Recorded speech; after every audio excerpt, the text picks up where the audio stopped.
Hello guys, welcome back to my channel. এখন আমি যাচ্ছি আমার মায়ের বাড়িতে। দেখতেই পাচ্ছ রাস্তায় কতটা ভিড় এখন পুজোর সময়। বিশেষত আমার ছেলে দেখো না ক্যামেরার দিকে দেখছে, মাঝে মাঝে আমাকে দেখছে। আমার বড় আমার স্কুটি চালাচ্ছে। এই সামনাসামনি মায়ের বাড়ি আর শ্বশুর বাড়ি। তো এখন যাচ্ছি, খুবই তাড়াতাড়ি চলে যাব। 2 থেকে 3 মিনিট লাগে আমার যেতে, অসুবিধা হয় না। তো এই দেখো টার্নিং নিচ্ছে আমার বর। আমি স্কুটি চড়তে খুব ভালোবাসি, আমার ছেলে তো বিশেষত খুবই ভালোবাসে, আমারও খুব ভালো লাগে। যাচ্ছি এখন মায়ের বাড়িতে, যাব কিছুক্ষণ। বাবার শরীরটা যেহেতু ভালো নেই, দেখো অলরেডি চলে এসেছি আমরা। সিঁড়ি থেকে উঠছে, তাই ওর বাবার সাথে উঠছে, আর বকা খাচ্ছে ওর বাবার কাছে উঠবে না বলে, দুষ্টুমি করছে। আমি ওর পিছনেই ছিলাম, আমি তাড়াতাড়ি তাড়াতাড়ি ওঠ। এবার যাচ্ছে দেখো না, কলিং বেল বাজাবার বাবা ওর দিদান দিদান করে ডাকবে।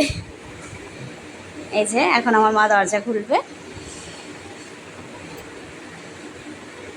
এই যে আমার মা এখন দরজা খুলবে। দরজা খুলে দেখেই তো অবাক হয়ে যায়, নাতি গেলে খালি নাতি আর নাতি।